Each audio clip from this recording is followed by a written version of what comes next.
There exists perhaps no greater form of moral exhibitionism in our time than the virtue signaling of those who occupy the commanding heights of our culture. Having spent decades observing human behavior in its rawest forms, in prison cells, hospital emergency rooms, and the squalid flats of the underclass, I have developed a particular sensitivity to the gap between proclaimed virtue and actual conduct.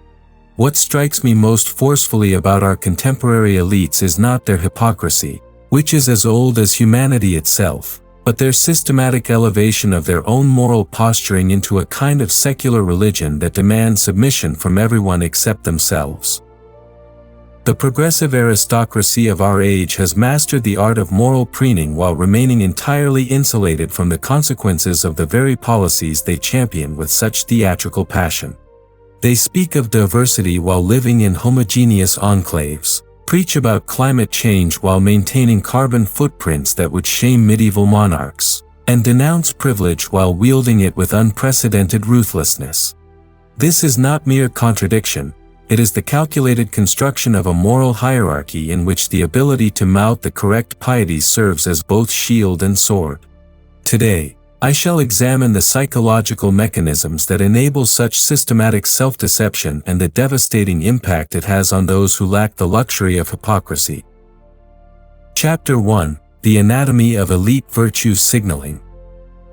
In my years treating patients from every stratum of society, I learned to distinguish between genuine moral concern and its theatrical counterfeit with clinical precision.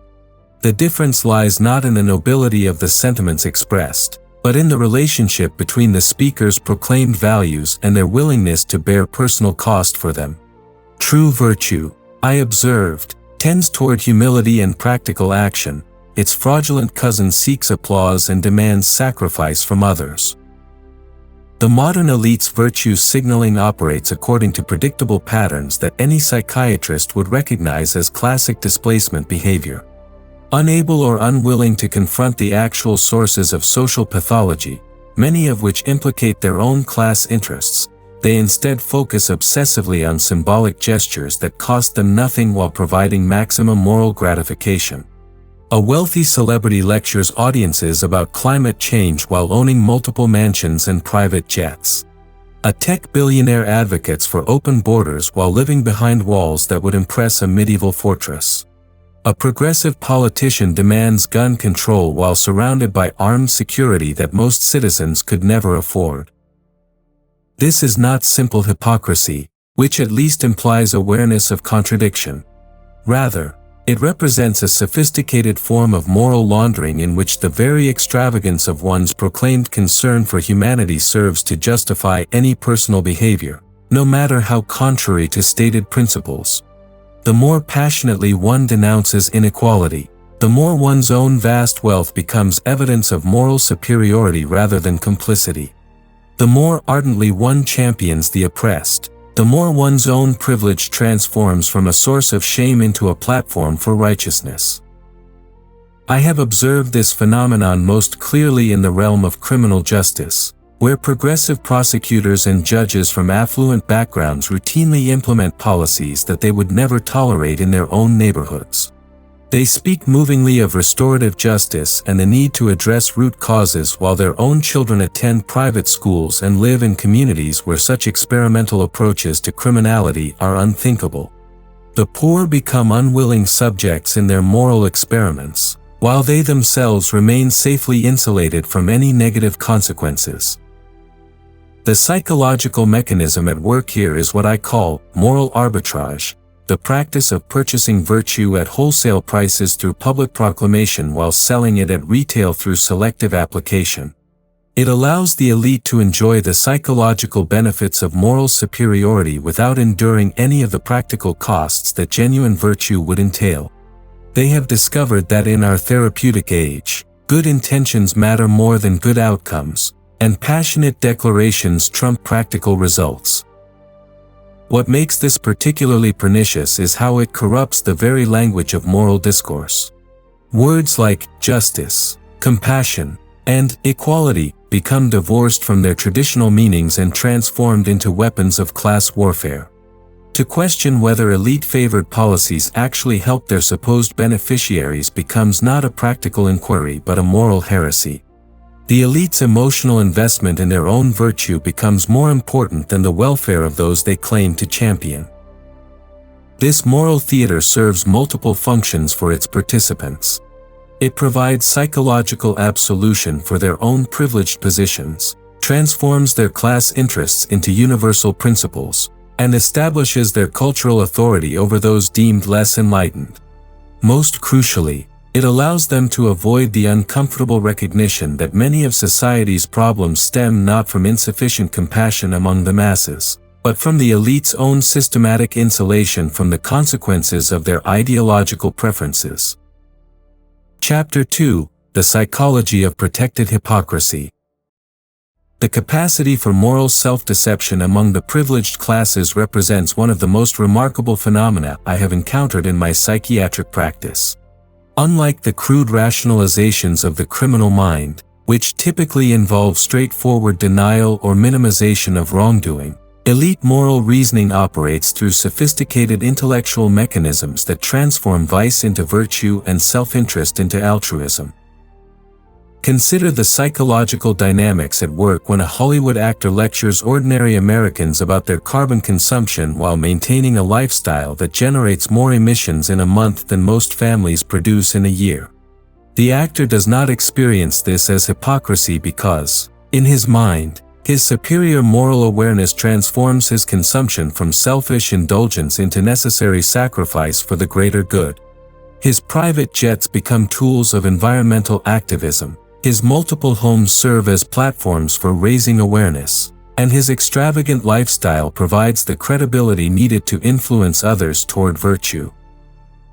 This represents what psychologists call moral licensing, the tendency for past good deeds, or in this case, good intentions, to provide psychological permission for subsequent questionable behavior. But among the elite, moral licensing has evolved into something far more sophisticated, a system of perpetual absolution in which the very act of publicly proclaiming virtue creates unlimited credit for private vice. I have observed similar patterns among progressive politicians who advocate for policies that devastate working-class communities while their own families remain safely ensconced in elite enclaves. They genuinely believe themselves to be champions of the oppressed, because their emotional identification with abstract victims provides psychological cover for their indifference to actual suffering. The theoretical poor, with whom they sympathize so eloquently, serve as moral props in a drama where the politician's own virtue is the central character. The educational establishment provides perhaps the clearest example of this psychological dynamic. Progressive educators who denounce school choice and defend failing public systems invariably send their own children to expensive private institutions. They experience no cognitive dissonance because they have convinced themselves that their children's educational advantages are necessary to create future leaders who will fight for justice. Their privilege becomes not a contradiction of their egalitarian principles, but evidence of their commitment to them. This protected hypocrisy depends on what I call emotional bracketing, the ability to feel deep compassion for distant abstractions while remaining callously indifferent to immediate concrete suffering that their policies create. A progressive prosecutor who releases violent criminals in the name of justice can maintain this position because the victims of subsequent crimes remain statistical abstractions, while the criminals become real individuals whose stories he knows intimately. The psychological comfort of this arrangement cannot be overstated. It allows the elite to enjoy both the material benefits of their privilege and the psychological rewards of moral superiority. They can live like aristocrats while thinking like revolutionaries, accumulate wealth while denouncing capitalism, and exercise power while posing as victims of oppression. What makes this particularly dangerous is how it corrupts their perception of reality itself. When one's moral self-image depends on maintaining certain beliefs regardless of evidence, the capacity for honest observation deteriorates rapidly. The elite begin to inhabit a fantasy world where their good intentions automatically translate into good outcomes, where their emotional responses to issues constitute adequate analysis, and where their personal experiences of privilege somehow qualify them to speak authoritatively about disadvantage. This psychological insulation creates a feedback loop that becomes increasingly divorced from reality. Surrounded by others who share their delusions and protected from the consequences of their errors, the elite develop what can only be described as a form of collective narcissistic personality disorder, grandiose self-regard coupled with inability to empathize with those actually harmed by their policies. Chapter 3: The Luxury of Ideological Consistency. The most revealing aspect of elite virtue signaling is how it demonstrates that ideological purity is itself a form of luxury good, available only to those wealthy enough to insulate themselves from its practical consequences. Having worked extensively with individuals who lack such insulation, I can attest that reality has a way of imposing practical wisdom on those who cannot afford the luxury of being wrong. Consider the stark difference between how working-class and elite families approach the question of criminal justice reform. For the working-class mother whose neighborhood is plagued by crime, discussions of restorative justice and root causes are academic luxuries she cannot afford. She needs her streets safe tonight, her children able to walk to school tomorrow, and her local store to remain in business next month. Her support for effective policing is not born of callousness but of immediate necessity. The elite progressive, by contrast, can afford to be magnanimous toward criminals because crime is largely theoretical to her experience. Living in a gated community, working in a secure office building, and sending her children to private schools, she encounters criminality primarily through carefully curated media narratives that emphasize the humanity of perpetrators while minimizing the suffering of victims. Her ideological consistency on criminal justice reform costs her nothing personally while providing substantial psychological benefits. This pattern repeats across virtually every policy area where progressive elites hold strong opinions. Immigration provides another instructive example. The tech executive who advocates for unlimited immigration does so from the security of knowing that his job cannot be performed by someone willing to work for subsistence wages. His children attend schools where English is the primary language, and his neighborhood's character will not be transformed by rapid demographic change. His compassion for immigrants is real but cost-free, while working-class Americans bear the actual burdens of wage depression, school overcrowding, and community disruption. During my time treating patients from various backgrounds, I noticed that those with direct experience of a problem's consequences invariably developed more nuanced, practical approaches to addressing it than those who knew it only in theory. The nurse who worked night shifts in emergency rooms understood violence differently than the academic who studied it from university offices. The teacher in struggling schools approached education reform differently than the bureaucrat who designed policies from downtown offices. What the elite have discovered is that ideological consistency itself can serve as a status marker, a way of demonstrating one's elevation above the grubby compromises that practical experience typically demands. The more impractical one's positions, the more clearly they signal one's distance from the consequences. Supporting policies that would devastate one's own community becomes impossible when one actually lives there. It becomes a mark of moral sophistication when one does not. This creates what I call ideological arbitrage, the ability to profit socially and psychologically from positions that would be personally ruinous if consistently applied.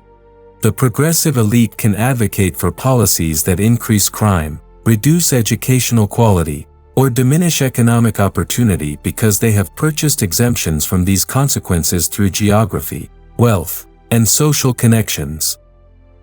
The most perverse aspect of this arrangement is how it transforms practical wisdom into moral failing. Those who object to policies based on their lived experience of their harmful effects are dismissed as selfish, ignorant, or bigoted. The single mother who opposes closing local schools in favor of busing becomes an enemy of integration. The small business owner who supports immigration enforcement becomes a xenophobe. The parent who wants effective discipline in schools becomes an authoritarian. The elite's ability to maintain ideological purity becomes both weapon and shield, a way of asserting moral superiority while deflecting attention from their own insulation from consequences.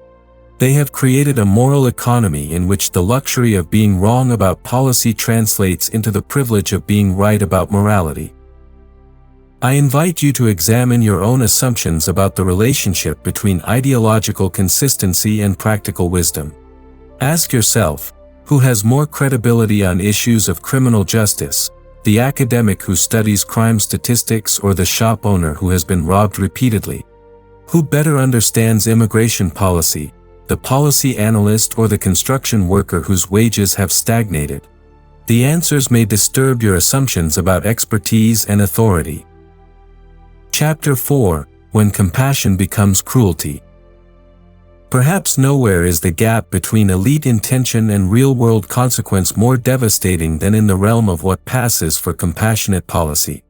Having treated countless individuals whose lives were destroyed by well-meaning interventions designed to help them, I can attest that the road to social hell is indeed paved with good intentions, particularly when those intentions are never tested against practical results.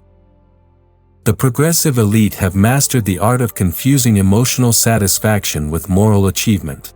They measure the success of their compassionate policies not by their effects on supposed beneficiaries, but by their own feelings of virtue in implementing them.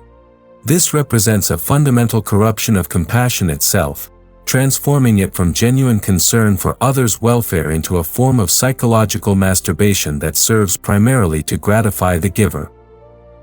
I have observed this dynamic repeatedly in the realm of addiction treatment, where progressive policymakers consistently favor approaches that make them feel compassionate over those that actually help addicts recover.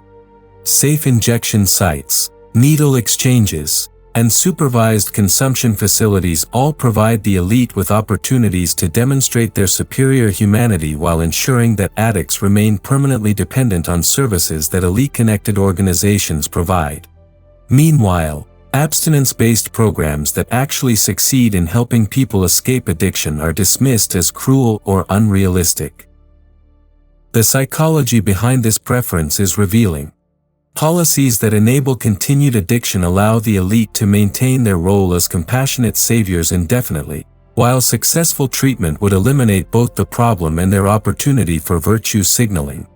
The addict becomes a prop in the elite's moral theater rather than a human being whose recovery is the actual goal. This pattern of cruel compassion extends throughout social policy. Consider the elite approach to homelessness, where the emphasis consistently falls on making street living more comfortable rather than addressing the behavioral problems that typically create and perpetuate homelessness. Providing tents, portable toilets, and supervised camping areas allows the elite to feel compassionate while ensuring that the homeless remain visible symbols of societal failure that justify continued elite intervention. Having worked extensively with individuals experiencing homelessness, I can attest that the majority suffer from severe mental illness, drug addiction, or both. Genuine compassion would involve the difficult work of addressing these underlying pathologies, often through interventions that the individuals themselves resist. But such approaches require the elite to accept responsibility for outcomes rather than merely intentions, and to acknowledge that effective help sometimes feels cruel to both giver and receiver. The educational establishment provides another stark example of compassion corrupted by elite self-interest. Progressive educators consistently oppose school choice, merit-based advancement, and effective discipline, all of which would actually benefit disadvantaged children, while supporting policies that make themselves feel inclusive and understanding. Social promotion, restorative justice in schools, and lowered standards all provide immediate emotional gratification to educators while condemning poor children to lives of functional illiteracy and social failure. What makes this particularly insidious is how the elite have redefined cruelty itself to serve their psychological needs. Genuine cruelty, the systematic destruction of human potential through misguided policies, becomes invisible, while effective interventions that produce short-term discomfort are condemned as heartless. The drug court that requires abstinence becomes cruel. The safe injection site that enables continued degradation becomes compassionate. The families I treated understood this distinction intuitively. They recognized that genuine love sometimes requires saying no, enforcing boundaries, and accepting responsibility for outcomes rather than merely intentions. But the elite, insulated from consequences by wealth and geography, can afford to mistake enablement for compassion and intervention for cruelty. This corruption of compassion serves multiple functions for the elite. It provides psychological gratification without requiring actual sacrifice, creates permanent client populations dependent on elite-managed services, and establishes moral superiority over those who judge policies by results rather than intentions. Most importantly, it allows them to avoid confronting the uncomfortable reality that many social problems require not more resources but more wisdom, not more services but more standards, not more tolerance but more accountability. The victims of this perverted compassion are always those who lack the elite's luxury of insulation from consequences. The poor become subjects in experiments designed primarily to make their betters feel virtuous, while the elite themselves remain safely protected from any negative results. Chapter 5: The Language of Power Disguised as Justice. One of the most sophisticated tools in the elite arsenal of virtue signaling is their systematic corruption of moral language itself. Having spent years listening to patients describe their experiences in their own words, I developed an appreciation for the clarity that direct experience brings to expression. The elite, by contrast, have weaponized language to obscure rather than illuminate, transforming words that once carried precise moral meaning into instruments of social control. Consider how terms like equity, inclusion, and diversity have been divorced from their traditional meanings and repurposed to serve elite interests. Equity no longer means fairness or justice, but rather the redistribution of resources and opportunities according to group identity categories that the elite define and control. Inclusion no longer means welcoming different perspectives, but rather conformity to ideological positions that serve elite preferences. Diversity no longer celebrates actual differences, but rather enforces uniformity of thought while maintaining superficial variation in appearance. This linguistic manipulation serves a crucial function. It allows the elite to pursue their own interests while claiming to serve universal principles. When a university implements racial preferences in admissions, it calls this equity rather than discrimination. When a corporation excludes certain viewpoints from its platforms, it calls this inclusion rather than censorship. When an institution enforces ideological conformity, it calls this diversity rather than totalitarianism. I invite you to observe how this language manipulation operates in contemporary media discourse. Notice how certain words have become weaponized to shut down debate rather than encourage it. To be labeled racist, sexist, or transphobic is to be placed beyond the boundaries of legitimate discourse, regardless of the accuracy of one's observations or the validity of one's concerns. These terms no longer describe specific behaviors or attitudes but serve as thought-stopping incantations designed to prevent uncomfortable questions from being asked. The elite have also mastered the art of emotional blackmail through language. Terms like hate speech, harmful, and violence have been expanded to include virtually any expression that challenges progressive orthodoxy. Questioning transgender ideology becomes literal violence. Criticizing immigration policy becomes hate speech. Defending merit-based hiring becomes harmful to excluded groups. By inflating the emotional stakes of ordinary political disagreements, the elite create a climate where dissent becomes not merely wrong but morally monstrous. This linguistic inflation serves multiple purposes. It elevates routine policy disputes into cosmic battles between good and evil, casting the elite as defenders of human dignity against forces of darkness. It provides psychological justification for increasingly authoritarian measures against dissenters. Most importantly, it prevents the kind of honest examination of policy results that might threaten elite positions and preferences. Having observed this phenomenon in clinical settings, I recognize it as a classic manipulation technique used by abusive individuals to maintain control over their victims. The abuser redefines normal resistance as pathological behavior, reasonable requests as unreasonable demands, and legitimate grievances as evidence of the victim's moral deficiency. The elite have simply scaled this dynamic up to the level of entire societies. The corruption of language also serves to infantilize those the elite claim to protect. By declaring certain ideas harmful to various groups, they implicitly argue that these groups lack the intellectual and emotional capacity to engage with challenging concepts. This paternalistic condescension reveals the elite's fundamental contempt for the very people they claim to champion, while providing justification for their own role as enlightened guardians of public discourse. What makes this particularly dangerous is how it undermines the possibility of democratic deliberation itself. When disagreement becomes hatred, when questions become attacks, and when evidence becomes violence, rational discourse becomes impossible. The elite create a communication environment where only their preferred conclusions can be reached, while maintaining the illusion that open debate has occurred. The antidote to this linguistic manipulation is precision in our own use of language. We must insist on clear definitions, resist emotional inflation, and refuse to allow important distinctions to be collapsed into meaningless slogans. Most importantly, we must recognize that those who seek to control language ultimately seek to control thought itself. Chapter 6: The Moral Hierarchy of Victimhood. The progressive elite have constructed perhaps the most sophisticated caste system in human history, one that ranks individuals not by birth, wealth, or achievement, but by their perceived level of victimization. This hierarchy of oppression serves as both a moral framework for policy decisions and a social ordering system that determines who may speak with authority on various subjects. Having observed its practical effects on those it claims to elevate, I can attest that it represents one of the most psychologically destructive innovations of our time.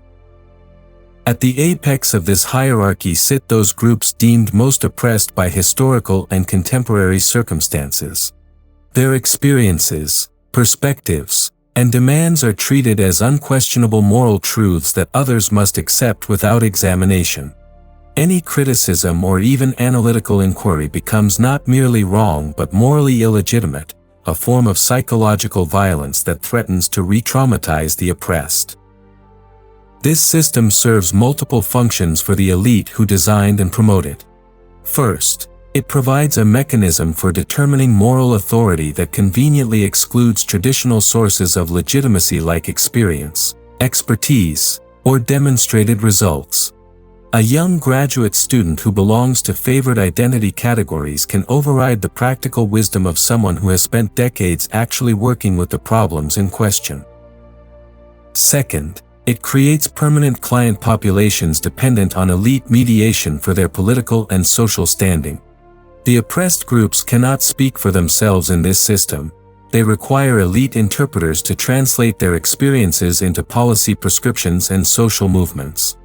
This dependency ensures that elite institutions remain relevant and powerful while providing psychological satisfaction to those who get to play the role of enlightened advocates. Third, it establishes a moral economy in which proximity to suffering becomes a form of currency that can be traded for social privileges. The more oppressed one's group identity, the greater one's moral authority and the fewer questions one must answer about the practical effects of one's preferred policies. I have observed the psychological damage this system inflicts on those it purports to elevate. Being constantly defined by one's victim status rather than one's achievements, capabilities, or character creates what can only be described as learned helplessness on a mass scale. Individuals begin to see themselves primarily through the lens of historical grievances rather than present opportunities, finding their identity in past injuries rather than future possibilities. This victim hierarchy also creates perverse incentives for competitive suffering. Different groups compete to establish their superior claim to oppression, leading to an endless proliferation of victim categories and increasingly elaborate theories of intersectional disadvantage. The goal becomes not overcoming obstacles but cataloging them, not achieving success but explaining failure, not taking responsibility but assigning blame. Perhaps most destructively, this system teaches its supposed beneficiaries that their worth depends on their weakness rather than their strength. Traditional sources of dignity, hard work, moral character, personal achievement, family responsibility, become irrelevant or even counterproductive in a framework that rewards victimization above all else. The elite, meanwhile, benefit enormously from this arrangement. They get to position themselves as enlightened allies of the oppressed while never having to acknowledge how their own policies might contribute to the problems they claim to address. They can advocate for approaches that perpetuate dependency and dysfunction while blaming any negative results on insufficient commitment to their preferred solutions. This moral hierarchy also provides the elite with unlimited opportunities for virtue signaling. Supporting the right victim groups, using the right language, and demonstrating appropriate sensitivity to intersectional concerns becomes more important than actually improving anyone's material circumstances. The performance of allyship replaces the practice of effective assistance. What makes this particularly insidious is how it corrupts the natural human capacity for genuine compassion. Real empathy involves seeing others as complete human beings with agency, dignity, and responsibility. The victim hierarchy reduces people to their group identities and their claims to suffering, stripping away their humanity in the name of honoring it. The antidote to this poisonous system is the restoration of individual dignity based on character and achievement rather than group membership and grievance. We must refuse to reduce human beings to their victim status while simultaneously acknowledging that genuine injustices require genuine remedies measured by results rather than intentions. Chapter 7: Reclaiming Authentic Virtue from its Counterfeit.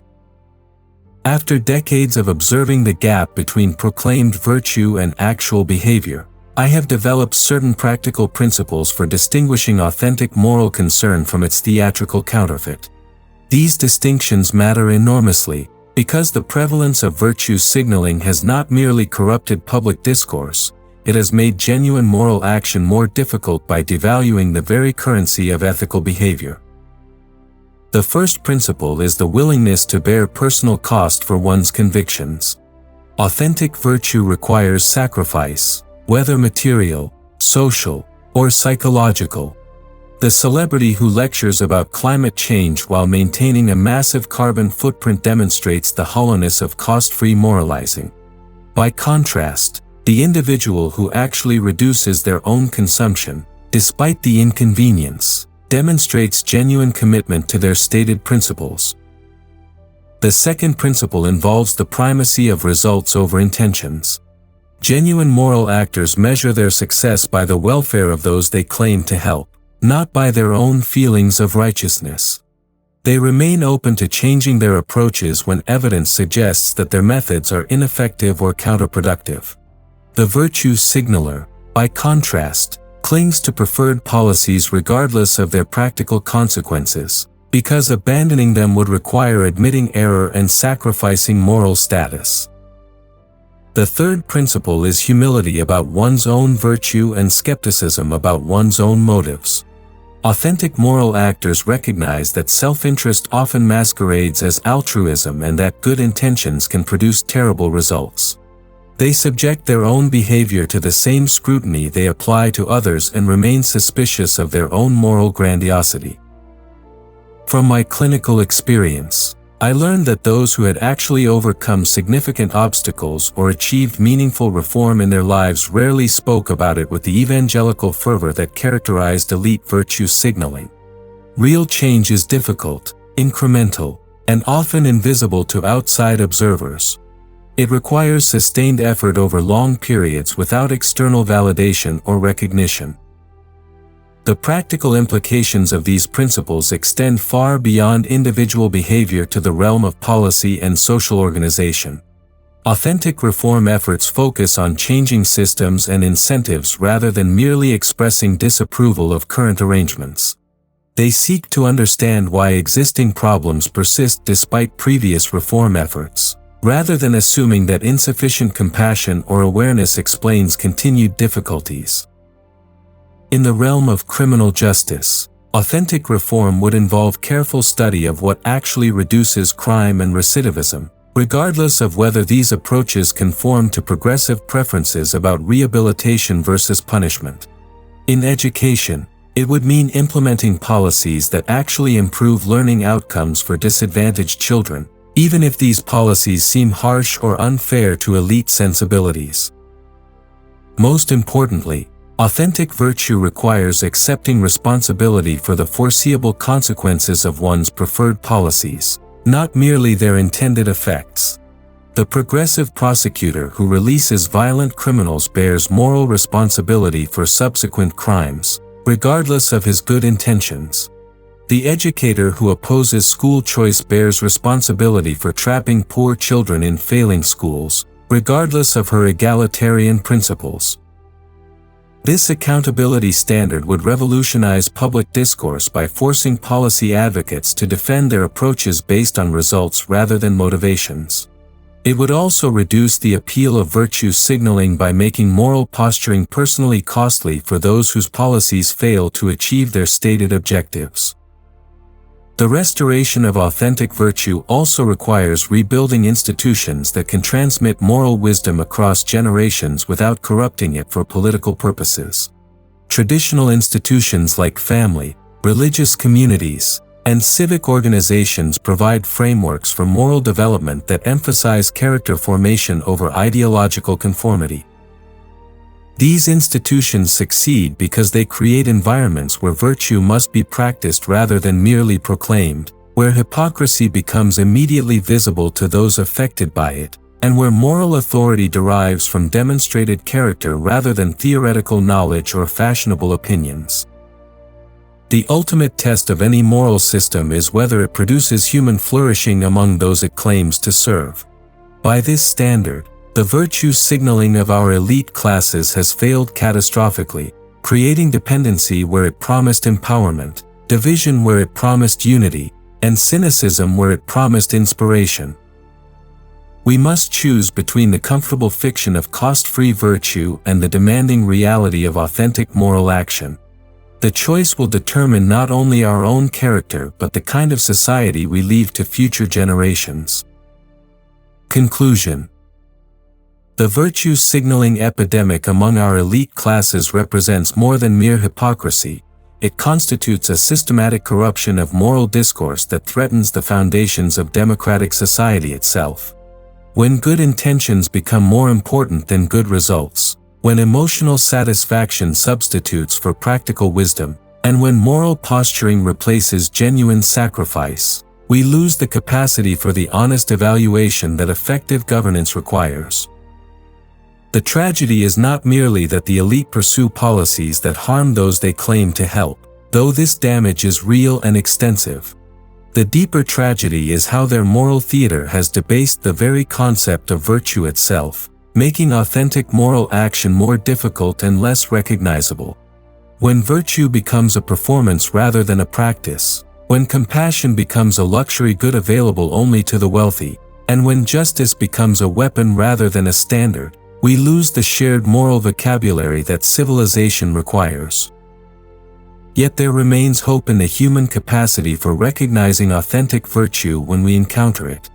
The nurse who works double shifts to care for difficult patients, the teacher who maintains high standards despite institutional pressure to lower them, the parent who makes genuine sacrifices for their children's welfare, these individuals demonstrate that real virtue persists despite its elite counterfeit.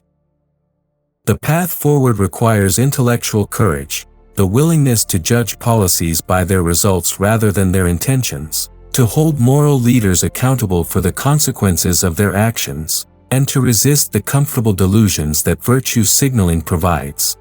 We must choose between the easy satisfaction of proclaimed righteousness and the difficult work of actual moral improvement.